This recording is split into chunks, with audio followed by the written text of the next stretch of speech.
Welcome everybody to 52 Living Ideas. Tonight we'll be covering the art of war, specifically weak points and strong. I think that's chapter 5. We're following correctly. So it's 6. Okay, thank you. And we'll continue our journey. We'll have 2 readings, and then we'll go through Jason's translation, and then we'll open it up for comments and questions.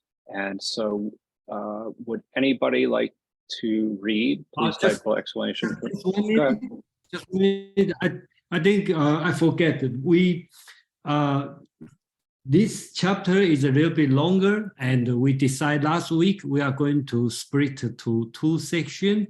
And then before we start, I would like to have a short presentation about the concept of 是 we talked about last week. So we probably will only finish 1 or 2 paragraphs for chapter 6, and then we will finish next week for chapter 6. And then I will make a quick about 20 minutes presentation on the concept of 是, okay, and then we will start. Okay, so just 1 minute, let me share my screen. So I make this quick presentation, only about 6 pages, and then because 是 is very important in art of war and also in the Chinese political economic concept.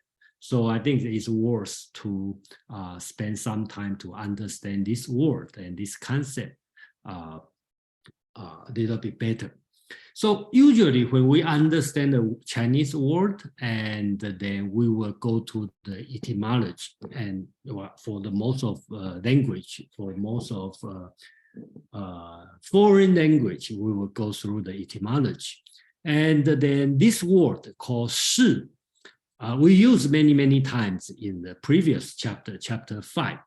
I keep the original spelling 是. I didn't translate, okay, and they have the reason.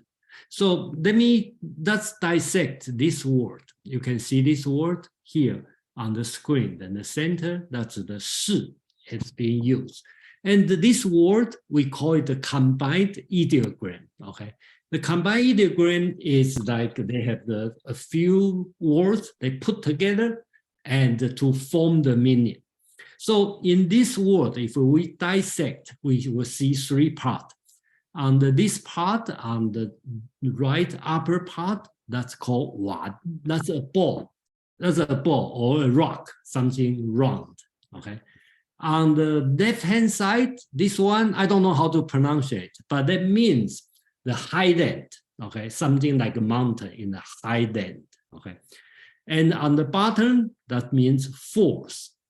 So if you put these 3 things together, okay, that probably very close to what Sun Tzu means in the art of war, okay?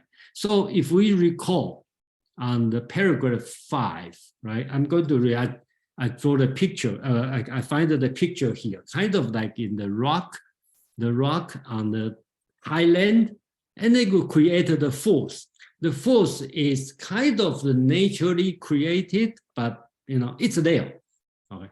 So if you recall on the chapter 5, okay, and the paragraph 5, it said those who are good at the warfare will create a favorable 是, okay? That's the favorable 是, instead of bringing on the individuals. So the general will create the 是, and then utilizing 是 to fight the enemy is like rolling rock and stones.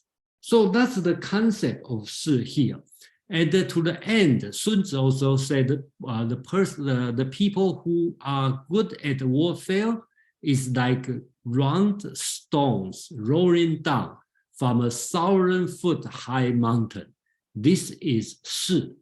So this one is the if you take the etymology, and then that's the meaning of 是.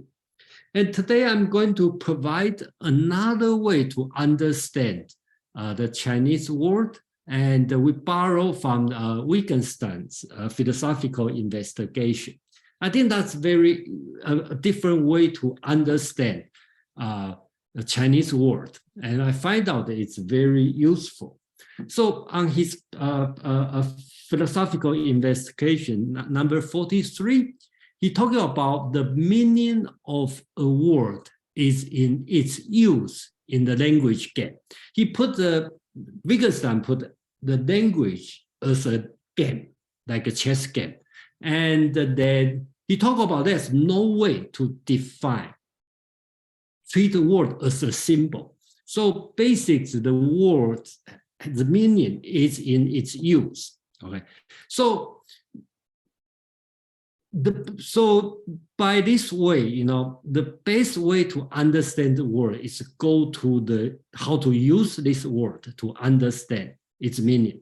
So another paragraph, Wittgenstein also talking about the similarity than the family resemblance, right? So I find out this picture, like these four people are the family.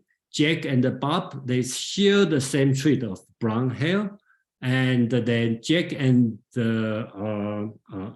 Elmer share the same blue eyes, and then this L and Bob share the same eyeball, this kind of thing. So there's no fixed feature, but they all share in some way, like a family resemblance. So we can find, you still cannot define it clearly, but in another way, by today's use of Chinese word 是, Chinese word like have the two characters combined together, okay, in today's use.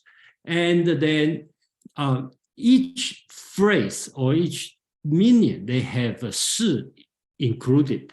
So by doing this, you probably will get a close idea of the meaning of 是. Right.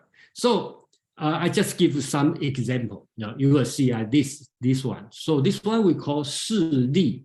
That means 势 plus force, and which means power. So in this case, 势 probably means something powerful. Okay. And if you put this one also called 势力, but different words, that means 势 and advantage or profit.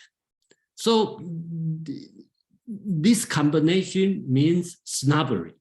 Okay, so that means in this case, 势, the meaning of 势 is kind of the tendency. You have a tendency to profit. So the meaning is snobbery. Another one is called 气势. Okay, that's 气. Okay, plus 势. That means grandeur. Okay, so here 势 probably means some kind of attitude. Okay. So here 手势, that means hand, plus 势, that means gesture. Okay, so and 姿势, that means appearance, plus 势, that means the posture. So in this use, 势 probably means something like configuration, your position. Okay, this one is also interesting. 去势, okay, that means get rid of your 势. That means castration or neuter. So here, 势 means the male sex. Okay, so that also have this meaning. Okay, and then 趋势. Okay, 趋 means walking face or approach. So approach plus 势, that means the tendency, the trend. And the 形式, the shape, the form, plus 势, that means the situation, the circumstances, the situation. So here, 势 probably means the situation. And this one also interesting. 局势, 局 means office. If you talk about office plus 势, that's become a situation, and usually means political situation. political environment. So we call 局势, that's the office plus 事. So that's a many way to do it. So if you see this one, you probably get a closer idea of the meaning of 事. So let's go through a few examples, right? Sometimes 事 also means the strength or intensity. So usually used in the weather report, okay? We'll call 风势、水势、雨势、火势、病势. That means the strength of wind, water, rain, fire, sickness. So anything you plus a 势, that means its intensity or its strength. So in the chapter 5, paragraph 2, okay, Sun Tzu talking about the 战事不过机政, talk about the 势 of the war are no more than surprise and the regular forces. That's on the chapter 5. So here the 势, 战事 probably also means the intensity, the strength. So we talk about, Sun Tzu talk about the intensity or the strength of the war is no more than the surprise force and the regular force. So the meaning is changed, but they still have their fixed meaning there. So we can see another example. You also, not only the strength, not only the strength, they also means the tendency. So it's not, I think Kwang suggests a configuration. I would say configuration is almost perfect translation, but configuration lack of the dynamic part, which is tendency and the strength part. So very common use in today's Chinese in stock market. When you talk about 涨势, which means swelling plus 势, that means the stock market is in the rally and it's a bull market. If you call it the 跌势, that's the tumbling plus 势. That means it's a downtrend, it's a bear market. So you can see the 势 has been used in this way. And then in chapter 5, you see, those who are good at warfare will create a perilous 势 and make the prompt decision.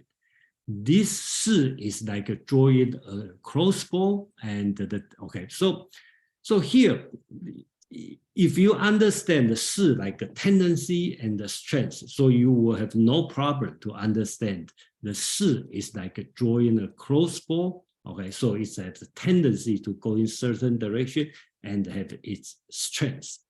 And another thing is also interesting is about in the chapter 5, talking about the orderliness or turmoil is determined by managing the number.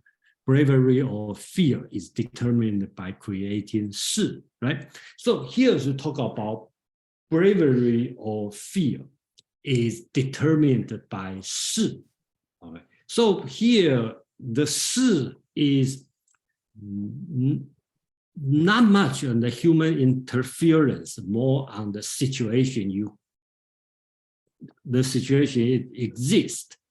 Okay, that's on the human behavior. So I think we have a conversation last week about the bravery, and we tie to Plato's dialogue, right? We talk about Lecis, and in Lecis, if you recall Lecis, Nicias, two generals, Nicias talking about the bravery is knowledge, and Lecis talk about no, it's the practice, it's not knowledge, and Socrates talk about bravery is a virtue. Okay, so they have an argument on that. So here, Sun Tzu provides a totally different concept about bravery. As a general, the bravery is not on the individual soldier. It's on the situation. It's on the 势. If the 势 is right, your soldiers will be bravery. If the 势 is not right, your soldiers will be cowardice. So that's the different concept here. So that's all I want to say about 势, and I hope you will help you understand on the chapter 5. If you have any question or anything you want to discuss, and we can spend a few minutes to talk about Shi before we go to chapter 6. So if anybody has any questions, feel free to raise your hand or type exclamation point in the chat. I see Mark has his hand up already, as well as Quan. So go ahead, Mark. Thank you so much for that, Jason. It was really fascinating looking at how Shi is reflected differently when it's coupled with different words and different concepts. And I think I finally understand how you are distinguishing it from the Lakes. And there it seems to be identified with the whole of virtue, which is a form of knowledge. And here you seem to be saying that it's the Shi of the circumstances and the situation that will, in effect, make the soldiers brave. Mm-hmm. But my question is, do the soldiers have any agency in determining the Shi of the situation? It's not out of their hands entirely, isn't it? Isn't it somewhat under their control? Well, my answer specific to this text, the art of war, I will say no. Okay, soldier is just like a pawn in the chess game, right? So the general will create the Shi. The Shi is right, and the soldier will do the right thing.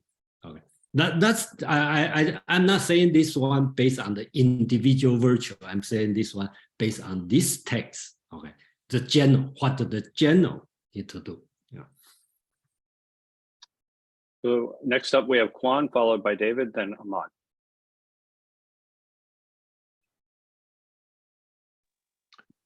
Yes. So I think that Mark's question is very interesting because it stressed precisely that in the what I understand of the Chinese or Eastern Asian thinking is precisely true knowledge is difficult, meaning that the goal or the aim is precisely to penetrate the reality of nature and to understand in what Shi you are. Okay, and I'm sorry to repeat one of my catchphrases, that Shi is precisely deeply connected with the 64 hexagrams, because once again, I think it's the 5th time that I repeat that in this group, but each of the hexagram is called a Shi, okay, a situation or configuration of forces present that if you have true knowledge, you will see in what Shi exactly you are in a specific situation, in warfare or not in warfare. Okay, so it's not a surprise that it's also used for stock exchanges and so on. And a small thing, the how to pronounce the Highland part of Shi is Lu, like in Ta Lu, but it's not the same character. But it's not the same character than Ta Lu, of course. Okay, they call Lu. Thank you. Next up, we have David. Yes, I'm wondering, because this is regardless of the size of the force, this analysis of war still applies. So it could be many, it could be a huge army, it could be small, it could be maybe even it applies to the individual actor. You know, as entering a battle, it was one-on-one, and summoning all the different forces that have to be used, and you know, tactically in planning, thinking, and the energy present. So, and I think it's been described in the text so far that there are different kinds of fighters, and they're not all going to be, you know, strong or big, or, you know, so the Shi of any individual may be something we could discuss, but I agree with Jason that entirely this text is really directed to organizing the structure for the entire army present, whatever the attacking force is, that we're trying to talk about how does that shape, right? So there's not really a conflict between the individual having an autonomy and the group having its own being and needing to come together in this way, right? It's not really a conflict, that both can happen.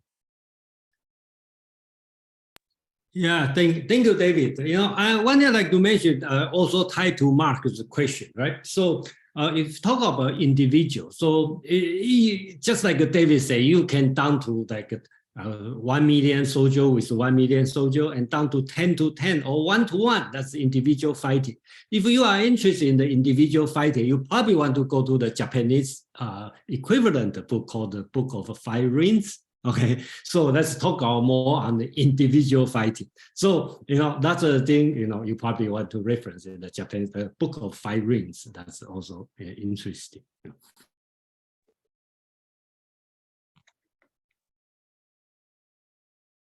Next up, we have Ahmad. Thank you, Joe. And actually, thank you, Jason, because Muramoto Musashi is a perfect lead into the idea of shi on a one-on-one engagement, being able to read the situation for the proper moment to act. As to what Mark was asking about individual agency, I think the answer is both yes and no here, in the sense that the concern that Sun Tzu writes about is from the perspective of the general to read the room, as it were, read the shi, and make the decision based on, all right, now it is its proper time to unleash it. We've built up this pent-up energy, this potential energy, and now we're going to let it, cascade down the mountain. But at the same time, building that energy is also part of that commander's responsibility. And so accounting for what we would think of today as troop morale or the psyche of individuals does actually count into his factoring in. And as David said, there's no distinct dichotomy here or conflict between the individual's shi and the overall shi of the troops or force as a whole. It's kind of like asking, what active agency does each individual snowflake have in the final torrent of an avalanche? Well, each one contributes in its own way to it. And how it falls, where it lands, where it melts, all of that will make some determination in the grand scheme of where that avalanche unleashes itself, where it falls, where it, cascades. So both the individual agency and energy of the individual, or shi of the individual, and of the troops as a whole are what this general is responsible about. And Jason said something that was really important about the idea of bravery here. Sun Tzu is making an argument to absolutely shift what the paradigm of the brave, honorable, noble, good general and soldier is in the world that he's in. He wants to move it away from someone who will foolhardily dash onto a battlefield just for, blood and glory. And he wants to turn it into the thinking man who seeks to gain strategic advantage at all. Don't you make me do it, Johnny. You know what's in here. You fucking know. And at all You gotta get my costs nerd RP really right. absolutely means at any and all cost. So a lot of the morality that we associated with Confucianism about sort of what we might think of as a bad parallel of deontological ethics doesn't exist in the Sun Tzu. If you have to deceive your own troops, if you have to convince them things are better or worse than they actually are, to get that configuration right, to get the shi right, so that the action has the desired outcome, that is dirty hands are not anathema to Sun Tzu.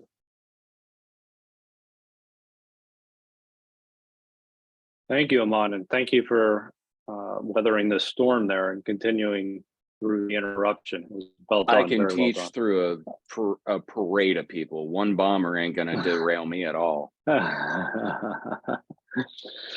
done. So we have Kevin next. Yeah, thank you guys. Thank you, Jason, bringing this word up. That's well.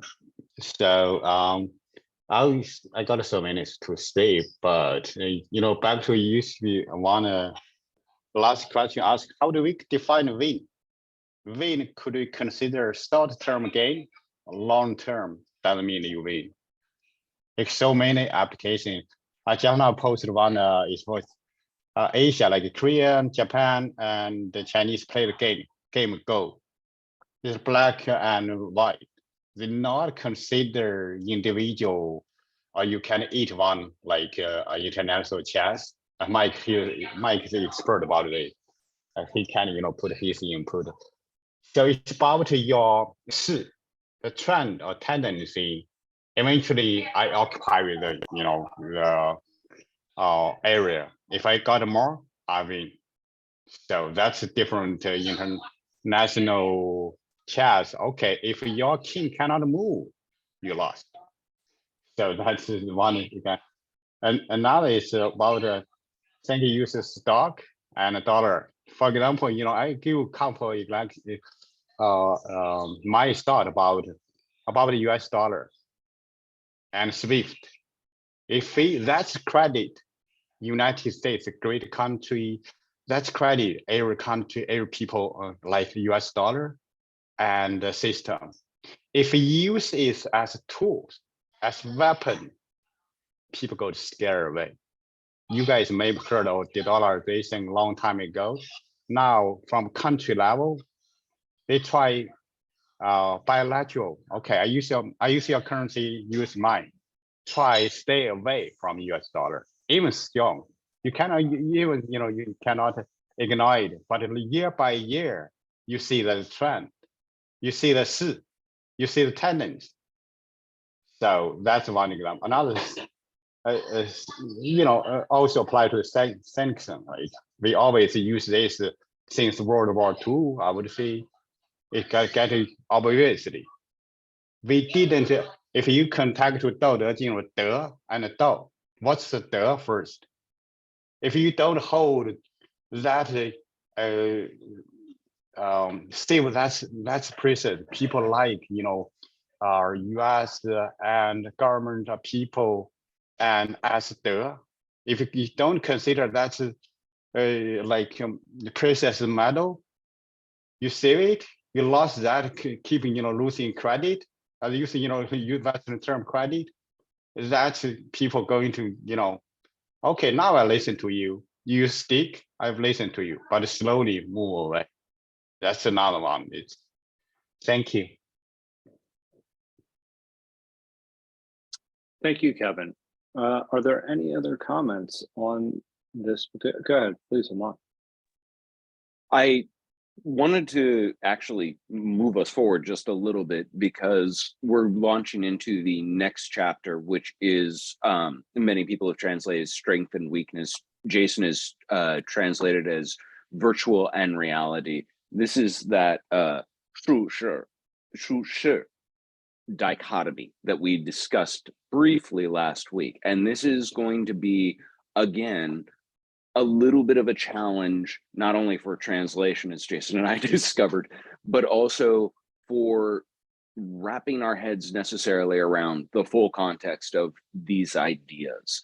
The image that is used, that Jason very aptly said, between a whetstone, which originally would have been small, round, about egg size and shape, versus an egg, is a good depiction of this dichotomy of something that is hard, firm, solid, substantial, real, versus something that is hollow, empty, void on the inside, fragile. This also actually isn't completely a departure from this idea of 是, because what I just said and what we were just discussing, this idea of pursuing that strategic advantage, that is a subtext that carries through almost the entire art of war. And from this point, it gets into a more granular detail of seeking that advantage. I won't say despite cost. A good general is always mindful of the cost, but they should always be mindful that the cost of forfeiting a strategic advantage is greater than any cost in taking advantage of one. So we're going to hear a lot about this idea of going after the weakness, the virtual, the formless, the hollow of the enemy, or creating the image yourself of weakness or formlessness or hollowness, or being able to assess yourself in this next chapter. And I just want to sort of tie the thread through from shi to this. After you've built up and designed, coordinated, choreographed all this perfect potential energy to release on something, you then have to know the when and where to release it. And that's what this next section is really addressing in a big way. When is that timing perfect, and where is it going to yield your best results?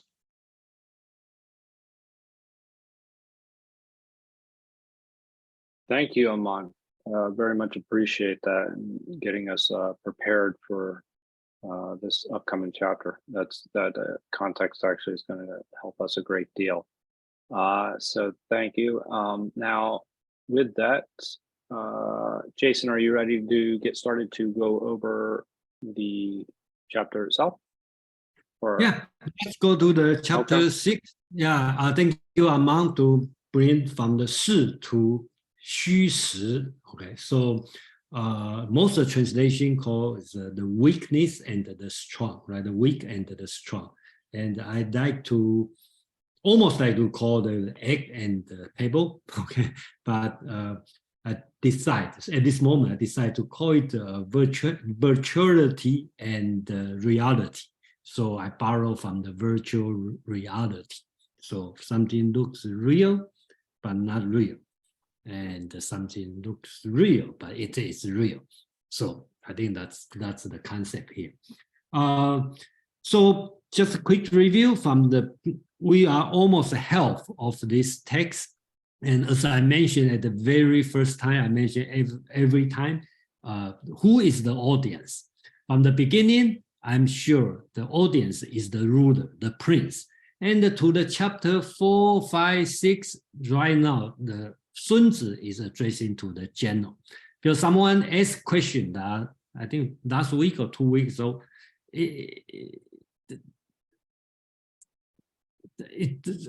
are we going to the war or not? The answer is yes. It's too late to say no. Okay.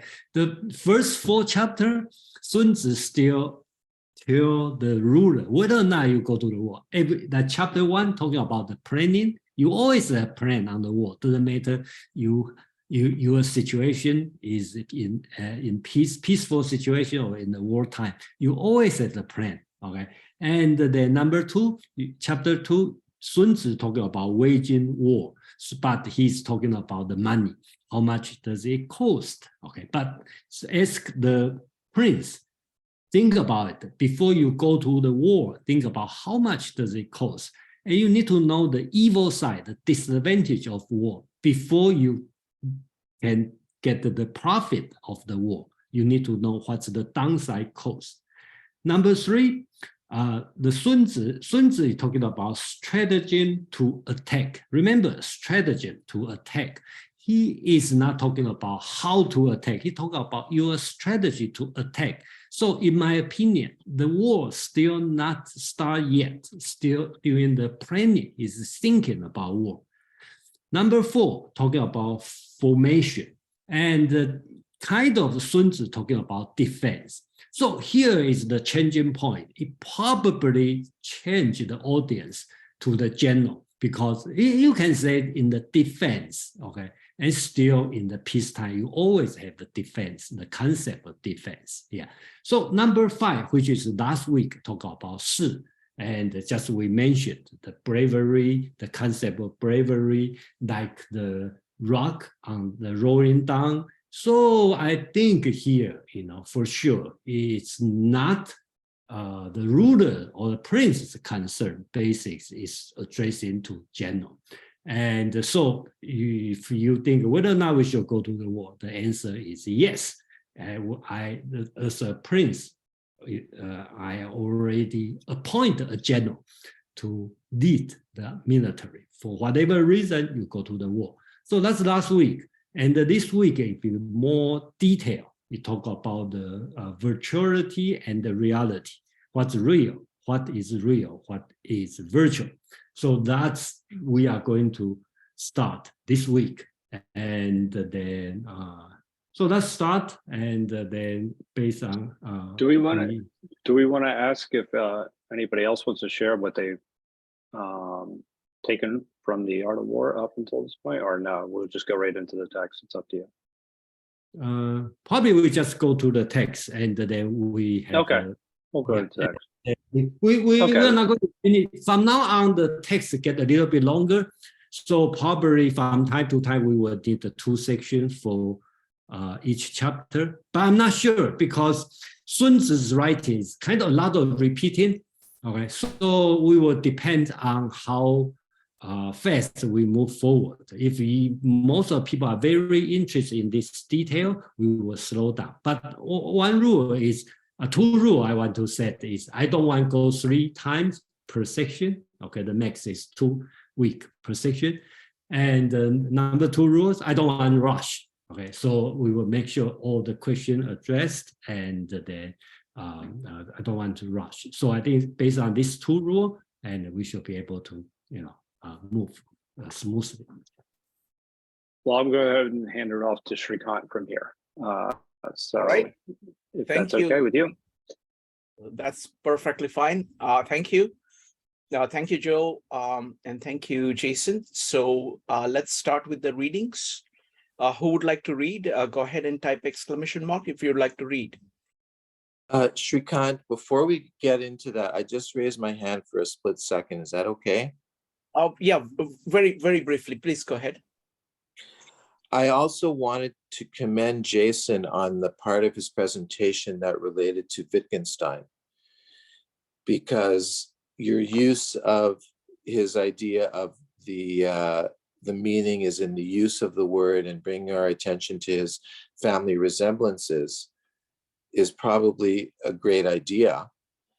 And I think if you possibly want to push the analogy further, I think for Wittgenstein, I'm sure there are others here who could probably say better, but the idea of reality relies in states of affairs.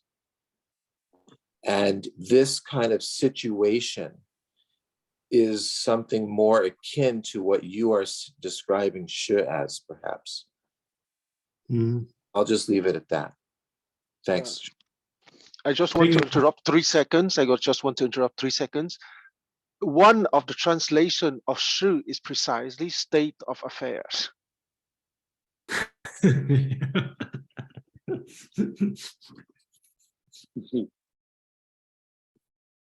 Thank you. Let's continue with reading. Who would like to read? Let's go ahead and type ! James, would you like to read? Yes, thank you. Sun Tzu said, "Whoever is first in the field and awaits the coming of the enemy will be fresh for the fight. Whoever is second in the field and has to hasten to battle will arrive exhausted. Therefore, the clever combatant imposes his will on the enemy, but does not allow the enemy's will to be imposed on him. By holding out advantages to him, he can cause the enemy to approach of his own accord, or by inflicting damage, he can make it impossible for the enemy to draw near. If the enemy is taking his ease, he can harass him.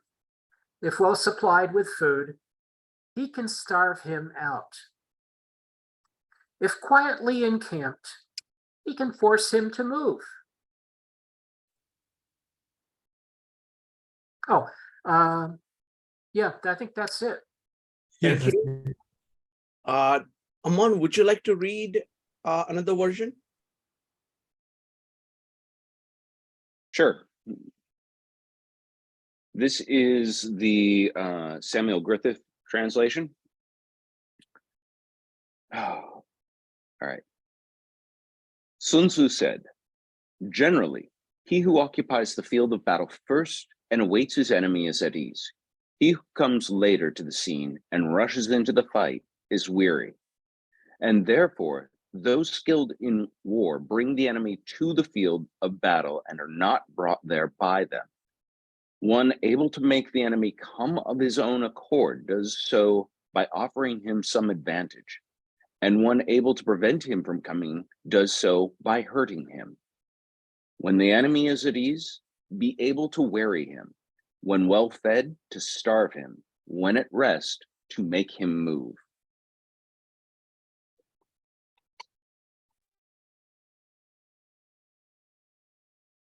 Oh, Go ahead, Jason. did you see the screen? Yeah. Yes. Okay, good. Okay. So I think the first paragraph, if you notice, from now on, start to use the word enemy. And I think before we probably don't see enemy a lot. I realize after this chapter that especially this chapter, a lot of the word enemy show up. Okay. In Chinese, 敌, okay, show up, okay, more often. So that means it's in the real world, you have an enemy already. So whoever is the first to the battlefield and wait for the enemy are at ease. Whoever is late in the battlefield and hasten to fight is exhausted. So here, Sun Tzu is talking about more on the active, not passive. All right, you active, not reactive. So, hence, those who are good at warfare approach the enemy without being approached. They provide, basically talk about they provide what appear to be benefit to make them arrive, yet they inflict damages to prevent their arrival. Hence, they can exhaust the enemy when they are at ease, make them hungry when they are full, and move them when they are at rest. So that's the first paragraph. Aman. Thank you. I actually, instead of giving my own commentary, I want to read Tu Yu's. And Tu Yu writes about this passage. If you are able to hold critical points on your enemy's strategic roads, the enemy cannot come. Therefore, Master Wang said, when a cat is at a rat hole, 10,000 rats dare not come out. When a tiger guards the ford, 10,000 deer cannot cross. This is kind of getting at this idea of the strategic advantage of good positioning and taking advantage of your opponent's weaknesses. If you can hold a strong position that is critical to them in a manner that makes them dare not try and take back that position, it can make or break the tide of a war. And I'll talk more about that when we have our half hour at the end. But I like to use commentary on this passage. Wonderful. Thank you, folks. Now for your comments, go ahead and type exclamation mark or raise your hand in Zoom. We're going to start with David and Joe. David.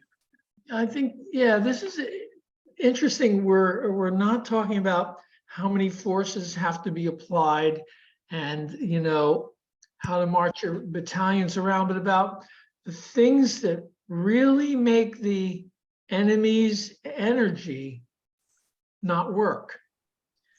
And these are this sounds so simple, but it's really like they're getting comfortable. Okay, harass them. You know, they're not going to protect some place, find a weak place. You know, this is not the ultimate winning moment, but you're going to do these things and take their energy out. The little things that are going to break apart their spirit and their ability to coordinate and work, you make them come to you. You don't let yourself be drawn in because you're running to get there and then you're weak. This is really such interesting battle stuff. You know, but it's really got it's a psychological level that is, it shows you have to always be on your toes, because as they move around, they're going to be newly revealed places that you can take advantage of these principles. But these principles are the same. These are steady principles that you're letting them spend their energy in ways that are not effective to you. And you're using little daggers to make, big pains in them, and that's going to wear it down. It's a really interesting view of how your power isn't just dependent on the number of people you are, but how you stand at the fulcrum, the lever. Thank you, David. Next up is Joe, followed by James. Joe. Yeah, I think actually David captured it quite eloquently. Most of it with the idea of using the opponent's energy against themselves. But I also think that this relates back to some of the past passages in the fact that you have to know your enemy and you have to understand what moves that they're going to make. So it's not only being on your toes, but it's being aware of your enemy and your forces and how to position them properly. So that's I think that's an important add-on when we're considering how to essentially take a more offensive position when you're talking about that. So anyway, that's all. Thank you, Joe. James, you're next. Thank you. Yeah, I love this one. Especially the idea of imposing your will on the enemy first, will, and the first one about the arriving at the field on time. Yeah, that's good. When you can pick the field, that's really helpful. And have the enemy at a disadvantage because of having to have mobility issues and be exhausted in the text. The second thing is that I cared about was the imposing one's will on the enemy, and not allowing, and that causes the enemy not to be able to impose his will on you. And I think it's interesting. This applies to some debaters, to some. I've noticed there's some people that are just so loud and so adamant when they debate, and if there's no rules about when you can begin talking and stop talking, that this is used.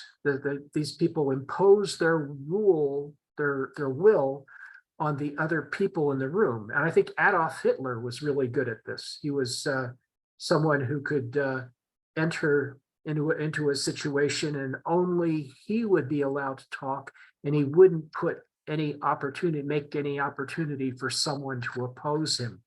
And I think there are some debaters on I've seen on the internet that do this exact same thing of not allowing the will of the opponent to be exercised.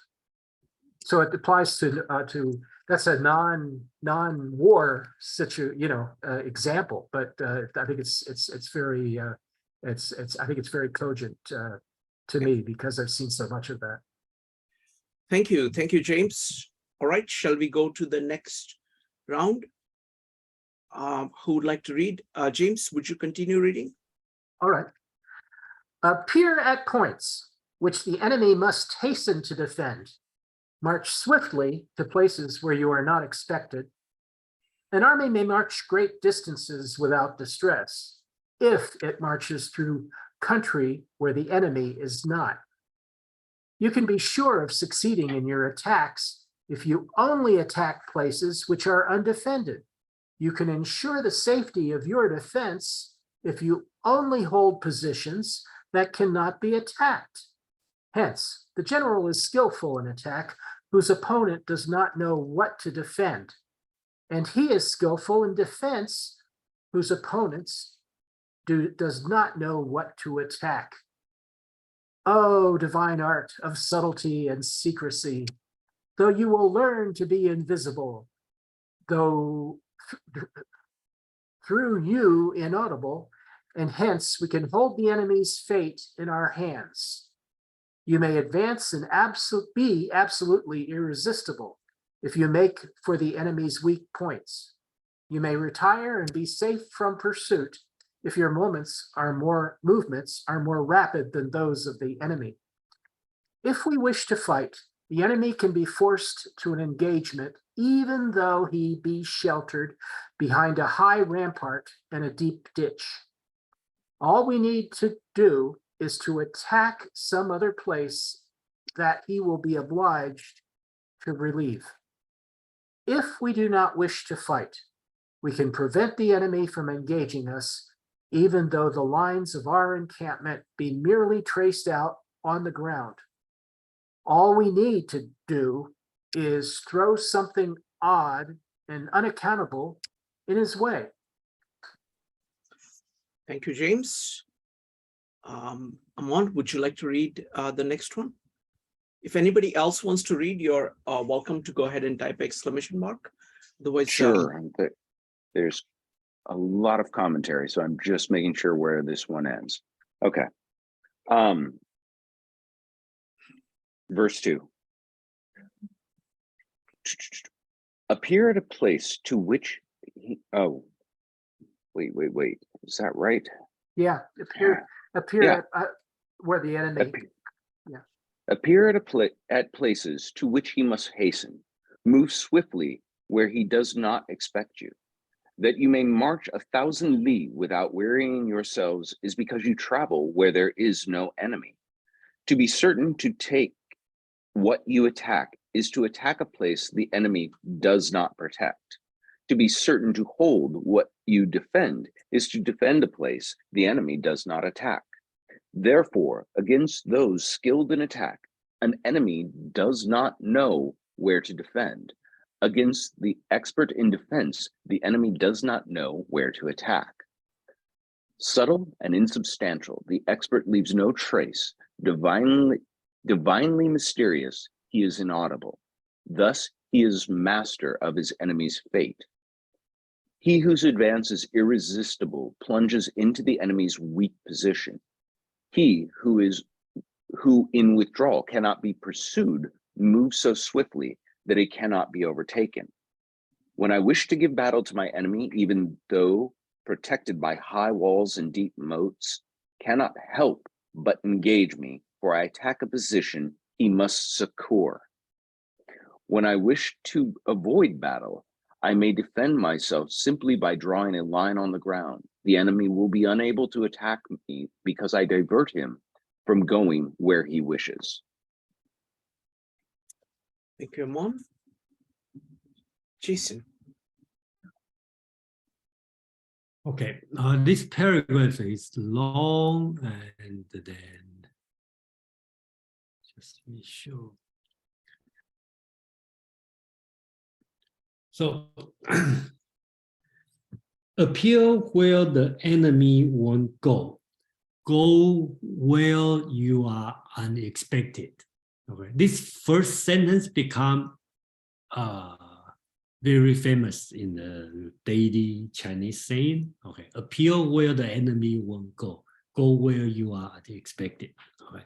And an army can march thousands of miles without distress if it marches through the ground without encountering any people or any enemy. those who succeeded in attacked the places which the enemy didn't defend. Those who could defend firmly defended the place which the enemy couldn't attack. Hence, good at attacking means the enemy doesn't know what to defend. Good at defending means the enemy doesn't know what to attack. So here the concept start to coming out, right? You are attacking, you don't attack the enemy's strong point. You attack the egg. They have the egg and the pebble mixed together. So you attack the weak point, the egg. Don't attack the pebble. When you defend, you use your real to defend, right? You're good at defending means the enemy doesn't know what to attack. So they always attack on the wrong point. And that's the point. That's tied to this chapter's title, the virtue and the real. Subtlety, you should be nearly invisible. Okay, so here he used the concept, the word 无形, okay, no form, and 无声, no sound. So basically, this phrase tell you should be invisible, inaudible. So subtly, you should be nearly invisible. The words Sun Tzu used is formless. Okay, remarkably. So here the Chinese word called 神乎. That's why a lot of translation call it divinely or something, because the 神 means God, means divine. But I don't think that's the right translation, because there's nothing with divine or God. 神 also have another meaning, means very skillful, remarkably. Okay, so that's the meaning. So you should be nearly inaudible. Basically, the word is soundless. In this way, you are the arbiter of the enemy's fate. Here it calls 敌之司令. So basically talk about you are the commander, the arbiter of the enemy's fate. So this word is, I find out it's interesting, because in chapter 2, okay, Sun Tzu talking about the general is the arbiter of the people. So the general has different, right? In the chapter 2, when Sun Tzu still talking to the prince, that Sun Tzu tell prince, when you appoint a general, the general will be the arbiter of the people, of your people, because the war you are winning, you are going to win or going to lose. Your country, your people's life, death, it depends on this person. So this general is the arbiter of the people, your people. But right now, we already moved to chapter 6. The general already in the battlefield. So in this time, you have the enemy. So the general would be the arbiter of the enemy's fate. So that's his role has been changed over here. So one can advance irresistibly because he crashes with what is virtue. One can retreat but not be pursuable because his speed is unmeasurable. Therefore, I wish to fight even though the enemy is sheltered behind a high rampart and a deep ditch. They have no choice but to fight because I attack the place which they must secure. So when you hear he talk about when you want to fight, you find the point the enemy must to secure. So it doesn't matter where they shelter, how stronghold they have, the enemy still have to go out to fight. So you have the choice to decide.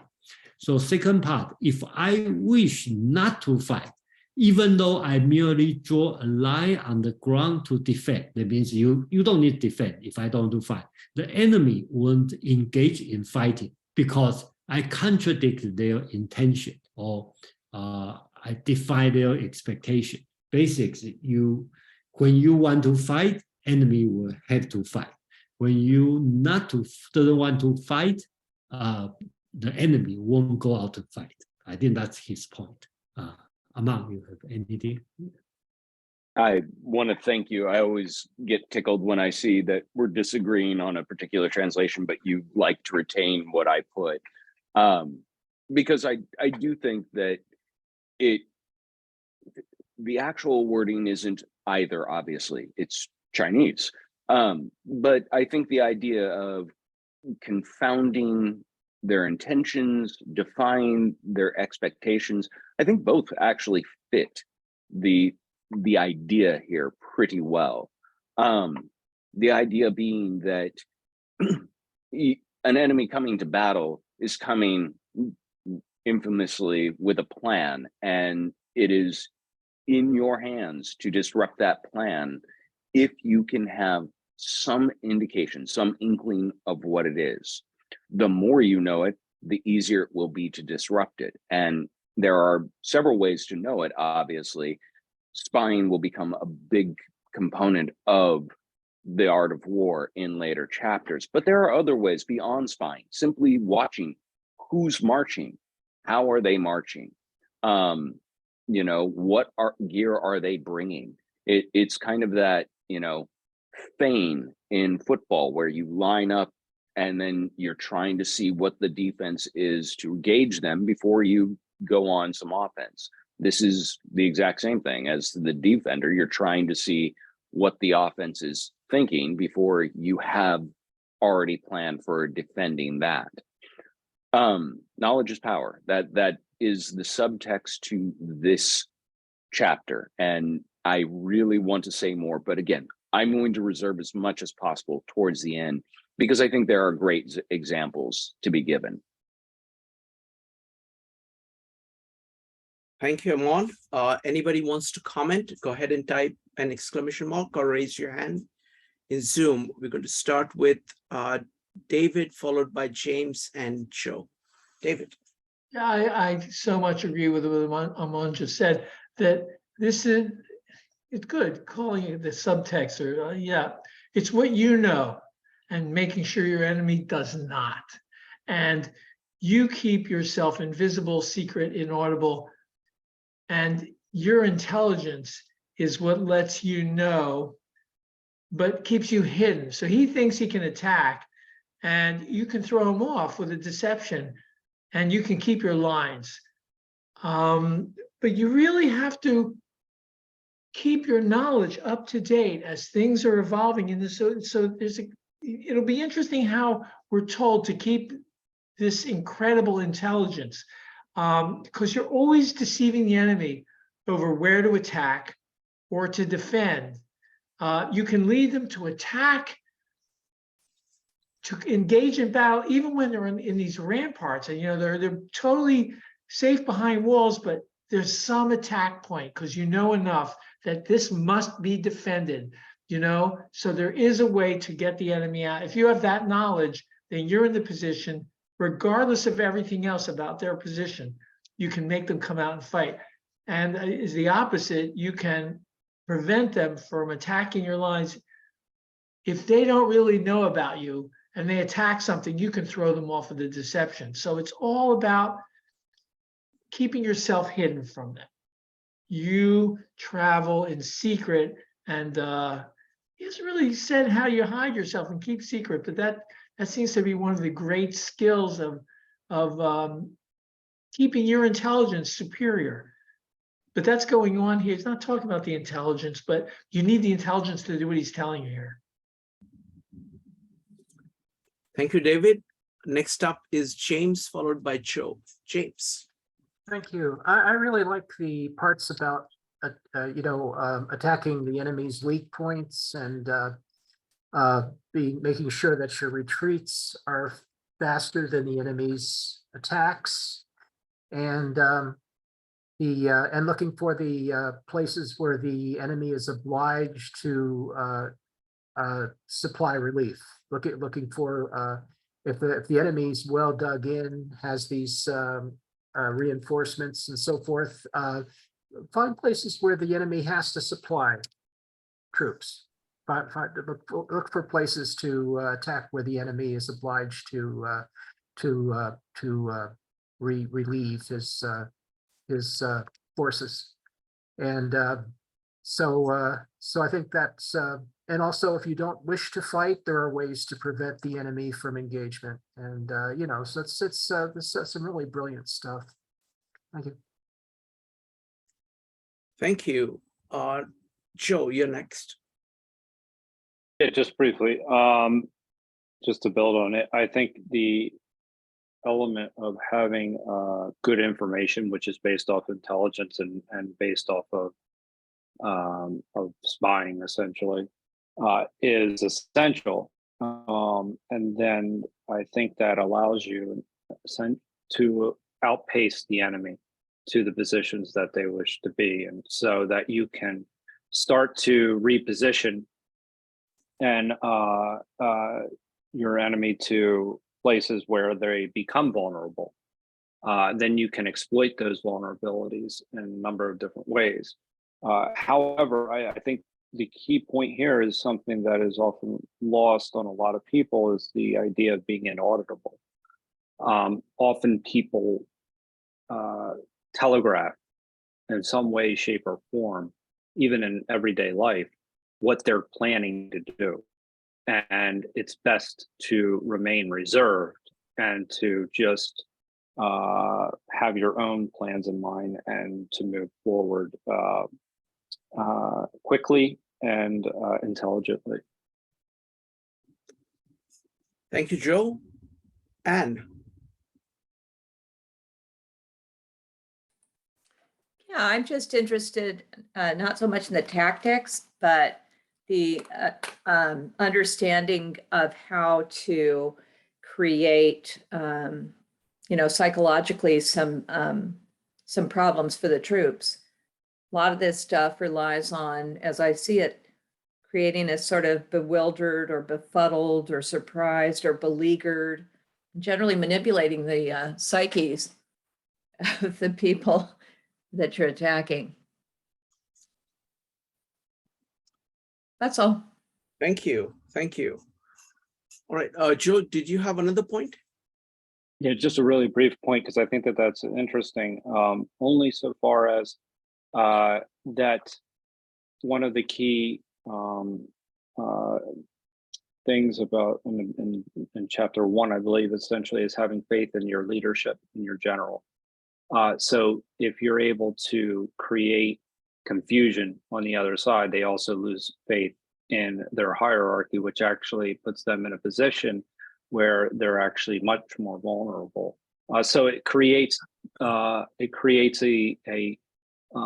discontent amongst the soldiers themselves, so that you then, once you lose faith in your leadership, then you're no longer effective on that end as well. So I think that that's one of the keys to moving so quickly and moving more intelligently than your enemy. Thank you. All right, shall we go to the next set? Who would like to read? James, go ahead. James, you're on mute. By discovering the enemy's dispositions and remaining invisible ourselves, we can keep our forces concentrated, while the enemy's must be divided. We can form a single united body, while the enemy must split up into fractions. Hence, there will be a whole pitted against separate parts of a whole, which means that we shall be many to the enemy's few.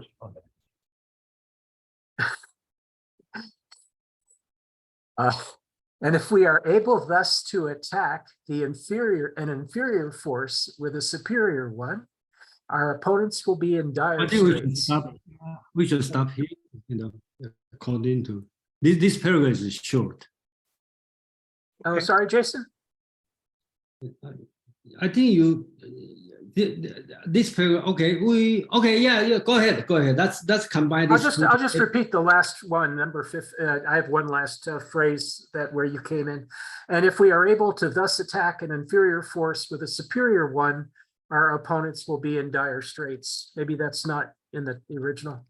No, that is in the Giles translation. Oh, That's the end of his section 3. Really? That's the end of section 3? Yeah.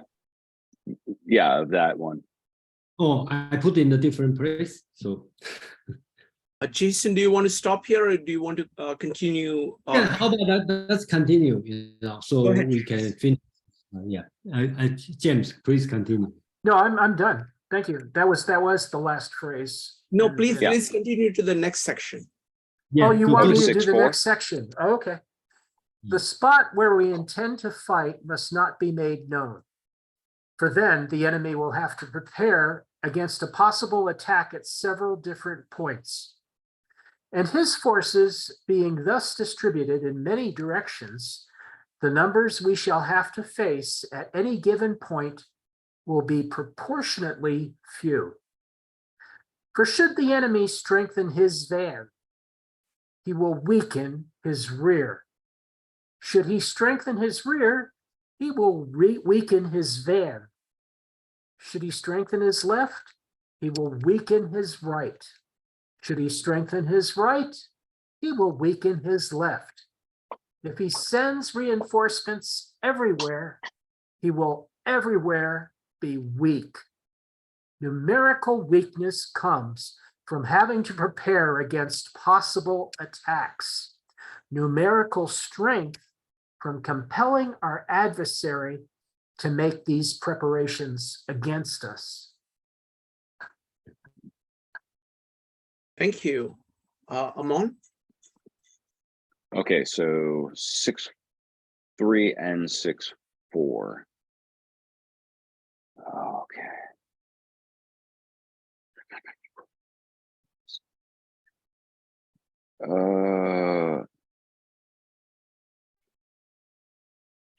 Okay. If I am able to determine the enemy's dispositions, while at the same time I can seal my own, then I can concentrate, and he must divide. And if I concentrate while he divides, I can use my entire strength to attack a fraction of his. There, I will be numerically superior. Then if I am able to use many to strike few at the selected point, those I deal with will be in dire straits. 4, the enemy must not know where I intend to give battle, for if he does not know where I intend to give battle, he must prepare in a great many places. And when he prepares in a great many places, those I have to fight in any one place will be few. For if he prepares to the front, his rear will be weak. And if to the rear, his front will be fragile. If he prepares to the left, his right will be vulnerable. And if to the right, there will be few on the left. And when he prepares everywhere, he will be weak everywhere. One who, yeah, go ahead. Yeah, one more sentence.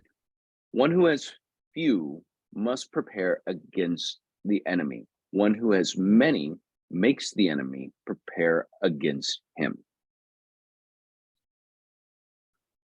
Thank you, Amon. Jason? Okay, so these 2 paragraphs, okay, so basics, I think we can use the divide and the conquer, right? I think that's the only thing he want to say is divide and conquer for these 2 paragraphs. One thing I find out is Sun Tzu is very much precise on the number. Okay, he like to use number 2/3 health, 70%, 80%, 20%, 30%. Okay, so here I don't see any translate talk about 10 and 1. So most translators just put many and a few. So I tend to read 10 Sun Tzu's idea precise on the number. So I will keep, whenever he talk about number, I will take the number seriously. So by discovering the enemy and remaining ourselves invisible, we can concentrate our forces and divide the enemy's force. We concentrate on one united force, but the enemy become 10 divided force. This is using tenfold force to attack one. In this case, we have many, and the enemy has a few. We can attack a few with many. Those we fight against are constrained. So talk about the enemy being constrained. The place where we intend to fight cannot be known. Since it is unknown, the enemy needs to prepare for many possible places. Since the enemy needs to prepare for many possible places, the numbers we need to fight are fewer. Still talking about the divide and conquer. So next one, here is a little bit, okay, from now on, you probably will see a lot of the sentence like this, the left, the right, the front, back, just repeat itself. Consequently, should the enemy prepare their front, then their back will be fewer. Should they prepare their back, then their front will be fewer. Should they prepare for the left wing, then their right wing will be fewer. Should they prepare their right wing, then their left wing will be fewer. Should they prepare their everywhere, then everywhere will be fewer. One's number are few because he prepared for others' attack. One's number are many because he makes the other prepared. So you take the active role, instead of reactive, then you can have many to attack a few. So I think that's his point. Aman. Thank you. I think after this, we're going to be able to open it up to comments. So now I can finally spew everything I've been thinking about. But first, I will say very briefly on the translation, Jason's right. Very few of the translators do a faithful job retaining Sun Tzu's numerical supremacy, his absolute chauvinism for numbers in the battlefield. And I do think it matters. I think it is an abject lesson in the logistics of warfare, how one has to be able to make these calculations accurately, even if it is a rhetorical device and the numbers themselves are not specifically perfect. It is still an instructional device that numbers matter, and you need to take the measures absolutely seriously and absolutely carefully. So much to say. To this one specifically, though, if he strengthens his right, his left will be weak. If he strengthens his left, his right will be weak.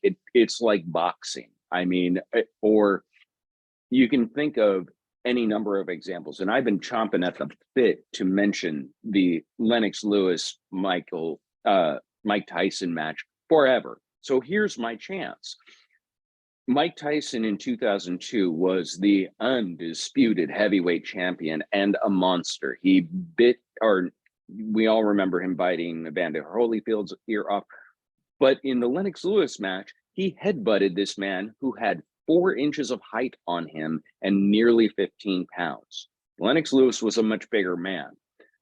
He was not a more aggressive fighter, but he did win that battle because he knew that Tyson's aggression was imminent. It was a foregone conclusion. This was how the man fought. And if you had the pleasure of watching it, you got to see this 6'5" man poke him on the head constantly for about 4 rounds in little taps that looked like nothing at all. And every time Tyson would try and close the distance, he'd get more jabs to the head that did not look like much.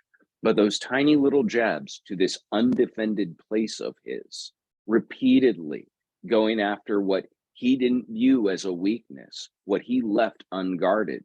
And what he kept offering, because Lewis kept making it seem like now's your chance to jump in, allowed him to build sort of a repetitive concussive force. Basically, those micro concussions we hear about now in football so much compound themselves to where in round 4, one good sock and out went Tyson. That was a shocker to the world at that time. And I may be dating myself, but watching Mike Tyson get out by softly being touched for 4 rounds and then clobbered, no one would have ever expected it. This was attack what isn't defended and draw your opponent to you by making your own defenselessness look too inviting to pass up. Sun Tzu is spouting this again and again in The Art of War. He's expressing this in motion. But there's something really interesting that happens here. What everyone took for Tyson to be his strength, his substantial, his solid, his stone, actually turned out to be an egg. Lewis is able to take a strength and convert it. And there is this idea that's implicit in here of conversion, taking what seems solid and making it hollow, taking what seems to be formed and making it formless. And the same for yourself. We mentioned briefly in the last talk of the chapter, the idea of losing faith in one's generals, losing that sort of support for the troops. And this is a great example of strength converging into weakness when you lose the support of the people at home.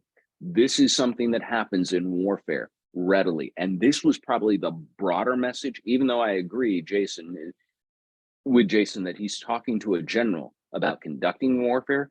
He is still also talking to a prince about, while warfare is being conducted, you should keep an eye for this, because what was your strength, the love of your populace to go and do this, they'll turn on you. It will become your weakness if you're not careful. And I swear, there are too many examples in contemporary history to go over to simply illustrate that. That is almost the reoccurring theme of the 20th century, or at least the second half of the 20th century. I'll leave it there for now, but it finally gave me a real good opportunity to bring up the Lewis Tyson fight, and it really does hit the nose on the head here. You kept on tapping on that subject across multiple meetups, and then you did this. Okay, very good.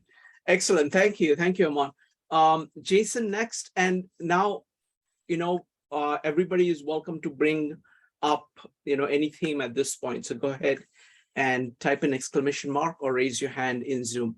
Jason. Yeah, great amount talking about the boxing. And when I read this one, I think about a feint, right? In the boxing, there's a lot of feint, right? So you look like you are going to attack, but you are not really attacked. But one thing interesting to compare is the Tai Chi. Okay, Tai Chi actually is just the reverse of boxing. Most look like defending, like a virtue, but some point you will hit the hard point. Okay, and just the reverse of that, you look like the guy is soft, it's easy to attack, but somewhere you will hit the wrong place, and then you are going to lose. So that's the interesting part, when Amon bring the boxing. Another thing is about I want to explain why I want to put the number on all the translation. I think probably Kwon mentioned about, and I totally agree, because Sun Tzu is from the state of Qi. Qi is on the east side of China, and it's close to ocean, so they can make sword. So they are early state of commercial state, so they are rich. So if you are commercial, then you must be good at number. So the number must burn in Sun Tzu's mind. That's number one. Number two, it's very rare in the Chinese ancient text when the writer talk about numbers specifically, they all just roughly, unlike Plato, okay, because Greek is a city-state, they all do commercial. So they are more on the number, on the geometry. Chinese are not, okay. But that's why I said Sun Tzu is different because he specific on number. Number three, he at the beginning, if you remember on chapter 1, he talking about the winner make many calculations. If you do the calculation, you are going to win. Right? So if you don't do the calculation, you are not going to win. So calculation is important, even it's just a ballpark, but you need to count. Okay, so just like anybody run a startup company, if you try to get funded, the investor always asks you the number. Even you have no clue how much money you are going to make or how much money you're going to burn, but you still need to throw out the number. Okay, it's better than roughly couple million. You want the investor want to hear 1.34 million based on my spreadsheet. Okay, so I think that's I want to say. Thank you. Thank you, Jason. Next up is going to be Chris, James, and Joe. Chris. Yeah, my thought on this one is really hits back on information. So I remember a lecture given to our company, by a lecturer from West Point. He used to say war is actually consists of 3 elements: very strong emotion, imperfect information, and luck. Now, the first one, the third one, that both parties have no control over, right? I mean, like the emotion is going to be there naturally, and luck is, by definition, you cannot control. How fast and how accurate that you can ascertain the information bathysphere really determines a lot. Everything else you do, from logistics, down to offensive and defensive strategies. I think that's what I really get from this particular text from Sun Tzu, is that obtaining the information, and more important, protecting the information. So as much as you can of your enemy, but you prevent your enemy from knowing anything about you. And that is probably the best way to secure a victory, assuming both parties are working, giving the same effort, right? Doing the calculation and doing everything. You got to assume that. But at the end, what will distinguish you is the information part. I do have to defend Mike Tyson a little bit. I don't know how to say that subject, but when Mike Tyson fought Lennox Lewis, that was literally like 10 months before he retired. He fought him was like basically, medically a broken back. So the reason he couldn't duck those jabs was because he literally couldn't move his head. So and he only had one style to fight, which is going in straight, and of course he was just a target. Anyway. I had to say it because I love both fighters, but I just didn't think that was a good fight for Tyson because he was physically compromised completely. I'll stop. Wonderful. Thank you, Chris. Next up is James, followed by Joe. James. Thank you, Shrikant. Yeah, that was very amusing, Aman. I might not be able to sleep tonight. I think I'm going to have to dial it up on YouTube. Just to sort of like satisfy my fear, my curiosity, and to get the strong image that you created out of my head. The only thing I wanted to say about this is that this the idea of directionality, the enemy keeping secrecy, not having the enemy not know from what direction you're going to. The forces are going to arrive, and all the good strategy ideas here. The idea that strategy is just so important, and at the same time, there's got to be this constant thinking. In warfare, you constantly have to think about how to take advantage of the possibilities that are being offered at in the moment. So. I think this is something very useful. I can see where a lot of the ideas of warfare today are coming from so far in the past, and it's been a wonderful experience sharing this with everyone else. Thank you. And thanks to Jason for making his oversized contribution to us. Thank you. Next up is Amon, followed by Joe. Amon. Oh, no, I didn't want to hop the line. Let Joe go. Got it. Joe, followed by Amon. I would much rather listen to him. I mean, but anyway, I'll just say, I've been thinking about this in the use of energy and how energy is actually used against an opponent, and how, if you think about it in terms of how, and I'm just thinking about this on the fly, about how maybe a large company has its energy, has a lot of energy, but it's less nimble. And where you have smaller groups, smaller companies that come up with disruptive ideas in a way that they're able to essentially not be as bloated, not necessarily, and to use their energy more efficiently, and actually create something that a bigger company may not, because they're too big and they have too many processes in place. Essentially, you're using the fact that their size is actually, it turns out to be what you think to be an asset, turns out to be a liability. And then you use your size as what you think to be a liability to be an asset. And I think that this is actually a very interesting way of kind of seeing how what you see with innovation a lot of times. One of the most important things about it is that it enables people to kind of break away, see an idea, and to make it their own, and to create something. And again, they're using their nimble approach to a problem as the solution, and there are other companies' inability to see the solution as their assets against them. That's one way I just think of an analogy is, to be used.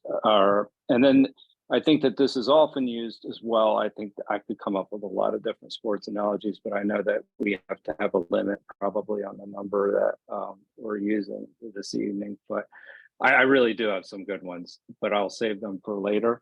But ultimately, I think the other aspect of this is that you have to be very calculated in how you use your energy. You have a limited amount, and this is kind of what we've been discussing throughout each chapter.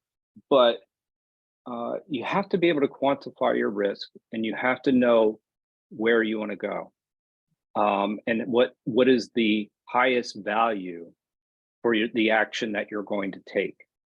And that is a very quantitative, probabilistic approach.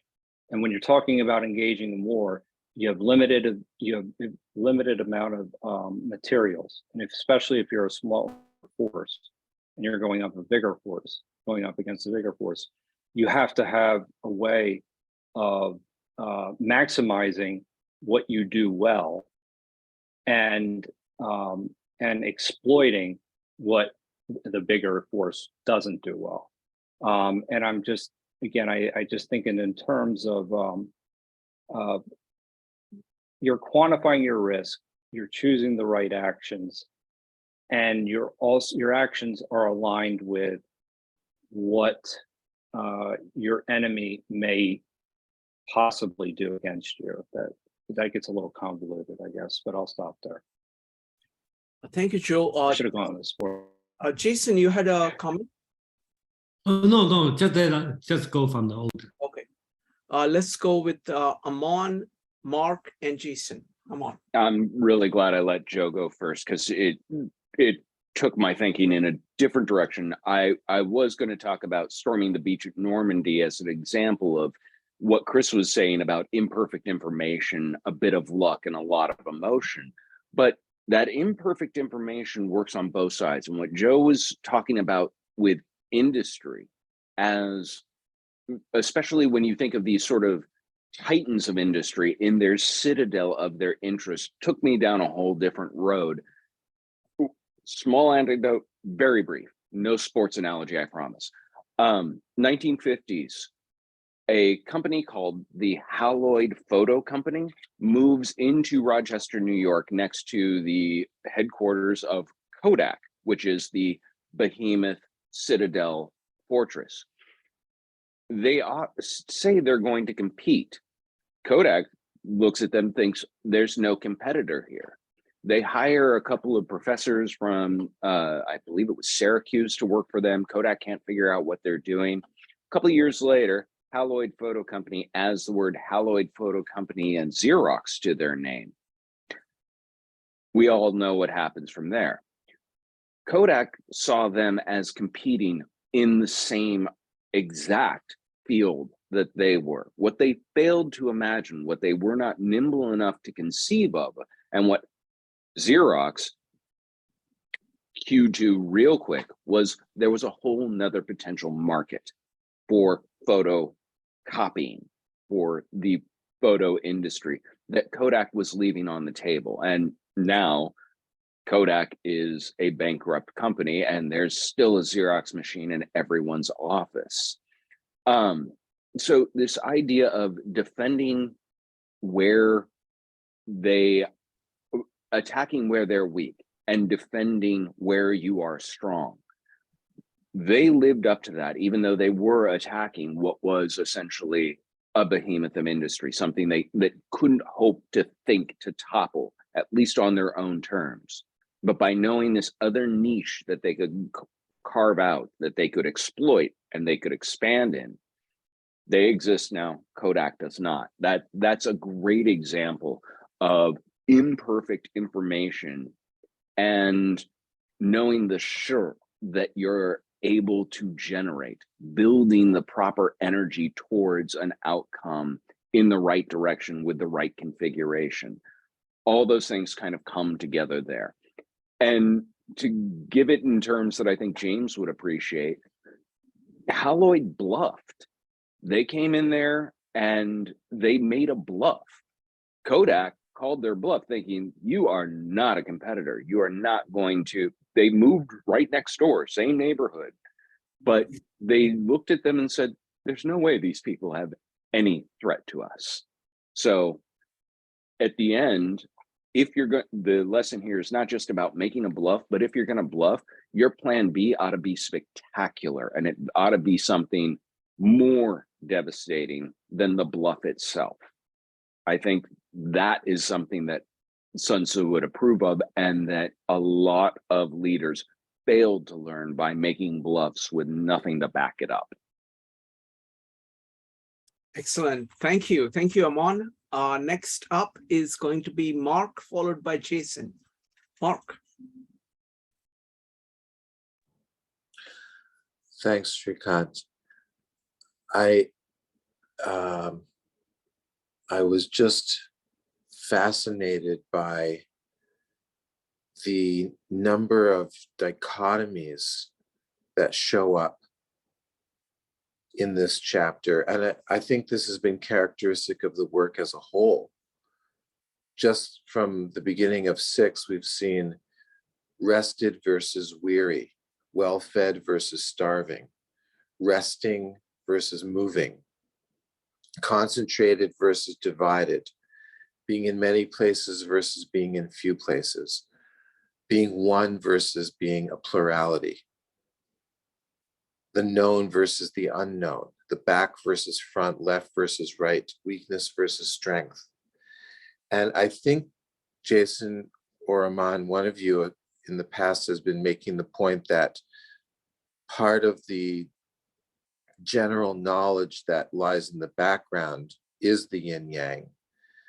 But what I'm really wondering about is how, if Kwan can maybe say more about how this relates to the 64 hexagrams, because I'm thinking that what is substantial versus what is empty which is one of the interpretations that we've given of Jason's dichotomy of virtual versus real, comes up in the understanding of the hexagrams. Like fire has an empty center. Mountain, I think, has more of a solidity to it. So I'm just wondering how we can expand this. And then on another note, I would just like to mention that in 612, this is a completely different note, but I'll squeak it in here. Throw something unexpected in his way. When you want to throw the enemy off guard. And it struck me that at a time when maybe things weren't going that well for Russia in their present occupations, they grabbed that American journalist, Evan Gershkovich. And that was something which was unexpected. And then the few days later, there was a huge release of top secret information, which shows that it's not only finding out what is, well, it's not only keeping secret what you know, but also if you can reveal secrets, that is something else that throws everything off balance. Thanks, everyone. Thank you, Mark. Does Kwan or Jason or Amon want to respond to this? Kwan, go ahead.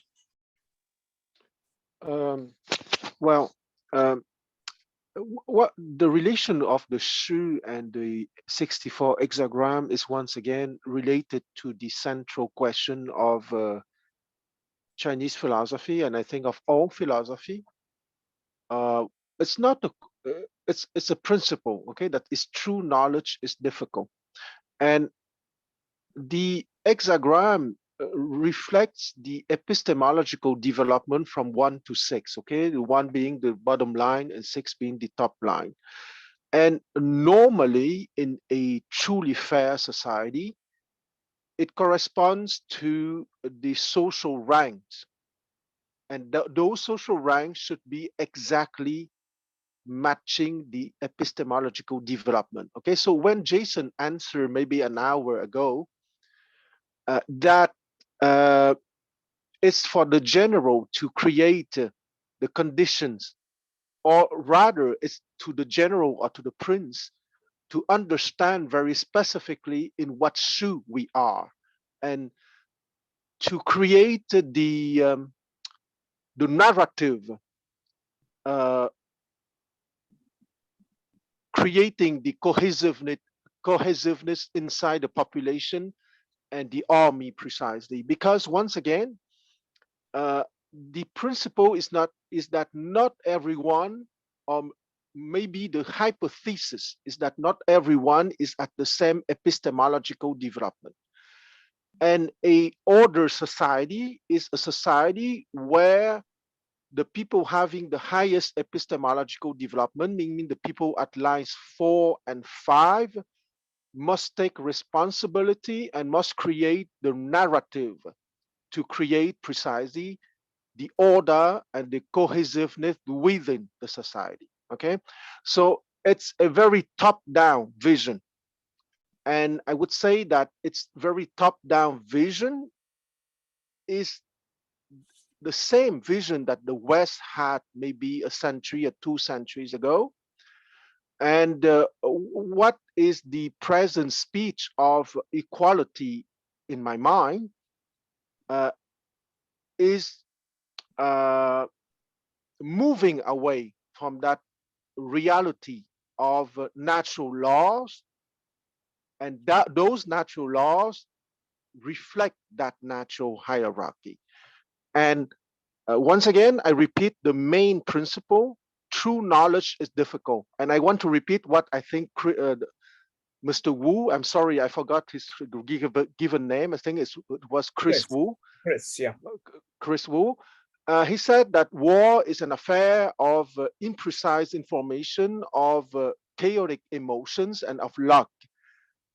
I think it's true when you don't apply the ideas of the Sun Tzu, because in the Sun Tzu, precisely, true knowledge is difficult. So it's the burden of those at 4 and 5, meaning if I use Platonic terminology, the democratic and the aristocratic man. And aristocratic here is not about family nobility, but rather about epistemological development. Okay, so the aristocratic man are the man capable to have true knowledge, capable to have creativity and inventivity and discovery. And precisely one of their duties is to discover in what shoot or in what configuration we are exactly in. Because once again, okay, that play between virtuality and reality. And you cannot force destiny, because there are certain things that you cannot do within a certain configuration. And if you don't have true knowledge to identify the specific configuration within which you are, everything you do will fail, because you don't take into account the general configuration precisely. And true knowledge is to see it and to respect it. Thank you, Kwan. Next up is going to be Jason, followed by Amon. Jason. Yeah, I think that nothing to say. I hope Kwan doesn't mind. I know you. We know each other, and a lot of time we respect each other, but we probably stand on the opposite point. So don't take personally. I probably just want to say something just opposite what the Kwan just said. Okay. First about Chris. The mention about the emotion, imperfect information, and the luck.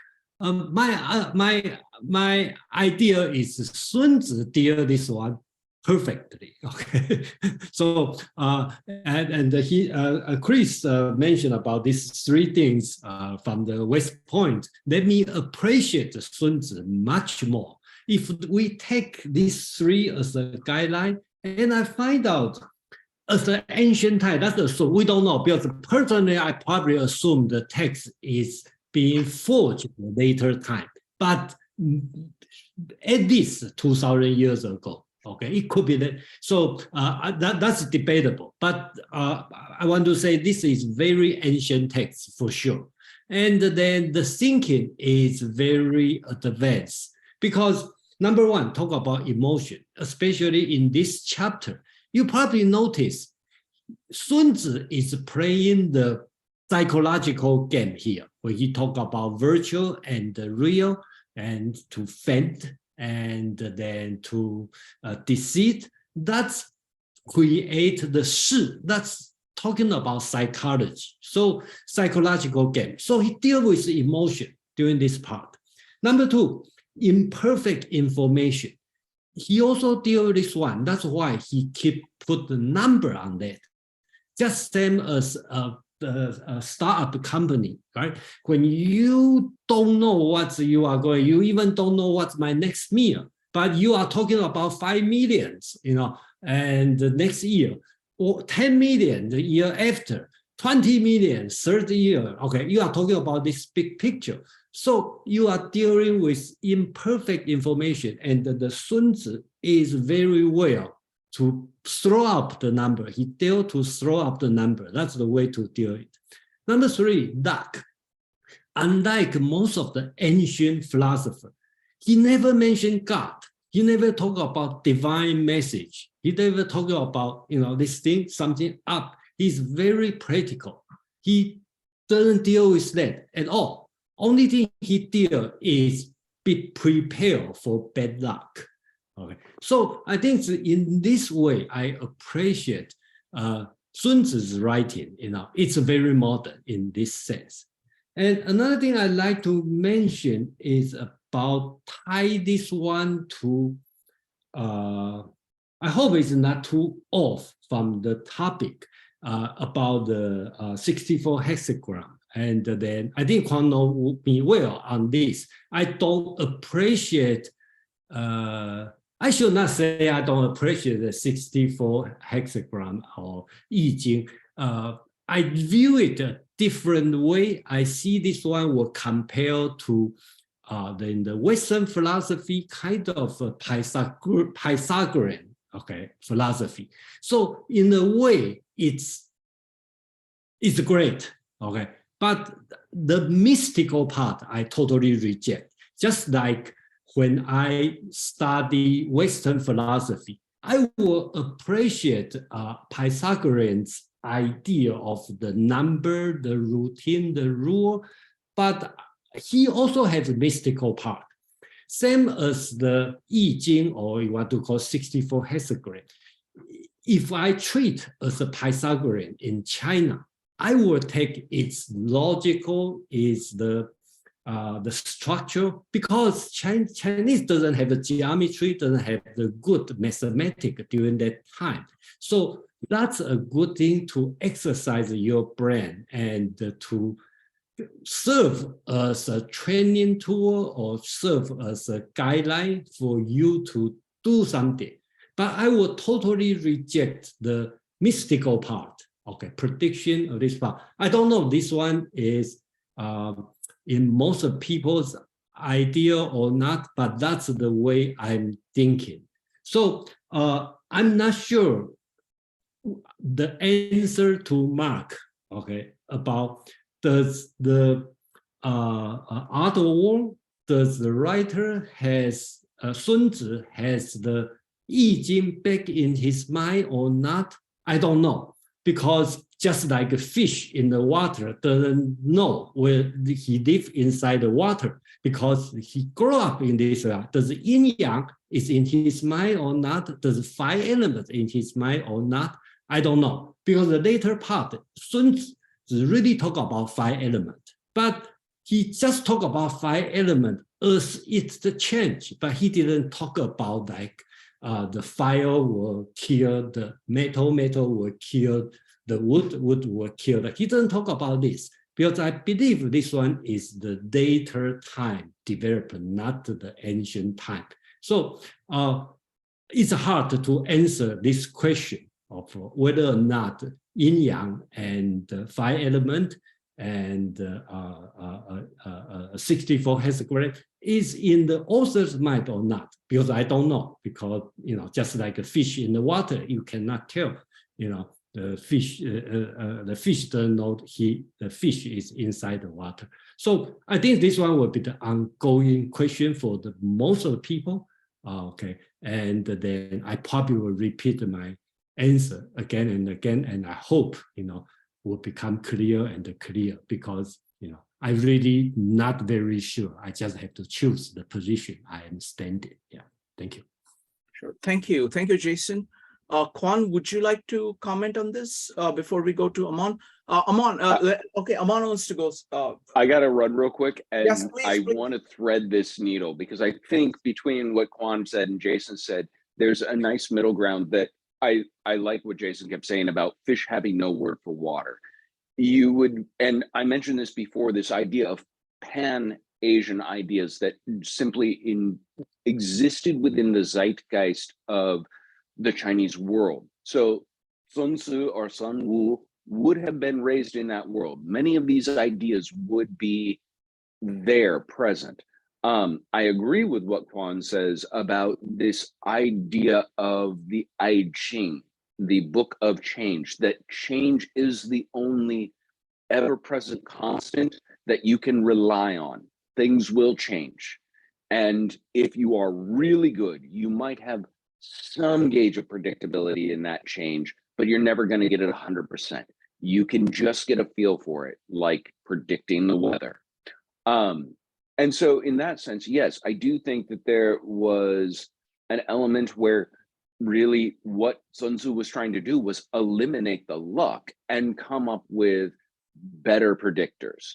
But and here's where I agree with Jason, I don't think he wanted to throw yarrow sticks, and he has no truck or no interest in divination or sort of looking to be handed the answer through some sort of divine intervention. This is an enterprise for men to do serious work, serious calculative, mathematical, logistical, long laboring work in order to come to the conclusions that will best hedge their bets against that inevitable change. And so, and I do think the evidence is he is making the argument against those methods of leadership. He does not want a leader who's throwing yarrow sticks or asking his diviners to throw yarrow sticks to make decisions. He wants this person to make decisions based on the hard, concrete numbers, logistics, and facts.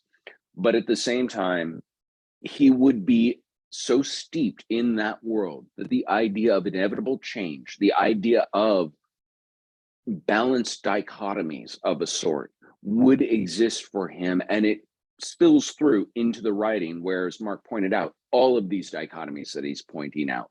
He's not necessarily doing it in a nuanced way that we might get from the Tao Te Ching's discussion of yin or yang's interdependence, cooperative sort of work. He's configuring it more as enemy and self. And so it's a conflicting dichotomy that erupts in his work. So I think they're both right. I really do. But I would tend to agree that if Sun Tzu was, if nothing else, an absolute pragmatist, these are the ways this will work. Moral quandaries be damned. You do this for the benefit of all. I'm really glad we had a great night. I will miss you guys next week. I have a 50-year-old birthday to attend to next week, so I can't be here. But I will see you the week after that. Well, we're going to celebrate your birthday next week. Not my birthday. It's another birthday I have to celebrate. Oh, okay. Not yours. Okay. Yeah, that's not what 50 doesn't look like that, right? Yeah. Okay. Mamanzo. Thank you. Thank you, Amon. Kwan, you had a comment?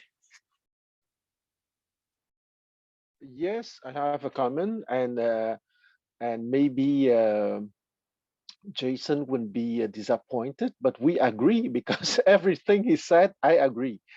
When I said that precisely, I want to come back to that. Emotions, information, and luck is precisely for the so-called aristocratic man to have an understanding of the configuration of a specific situation and to create a narrative that would reconcile everything that is in play, if you want. Okay, those emotions, those uncertain information, and of course a part of luck. And I also understand that I don't see Sun Tzu playing with the yarrow stick. Okay, or if he do it, it would be within a narrative. Okay, a little bit like the general of the warring states throwing fake coins having two faces and saying to his soldiers that he bet for a face. And of course, with the coin having two faces, he wouldn't get a face. Okay, so it's part of the narrative. Right. Excellent, folks. So that brings us to the close of this one, but I'm going to continue on this. So Jason, do you have any final comments? Yeah, thank you. I think next week, probably we will make it, probably we don't go to the chapter 7. We just finished chapter 6. We only have the 3. So next week probably will be, well, we don't know because it depends on the audience. Sometimes I expect it's very short. We will finish earlier, but turn out will last longer. And this chapter is longer. I expect we will last long, but turn out, we are moving fast. So it's very unpredictable, just like Sun Tzu facing the war, so we just have to be prepared. So at this moment, I prepare.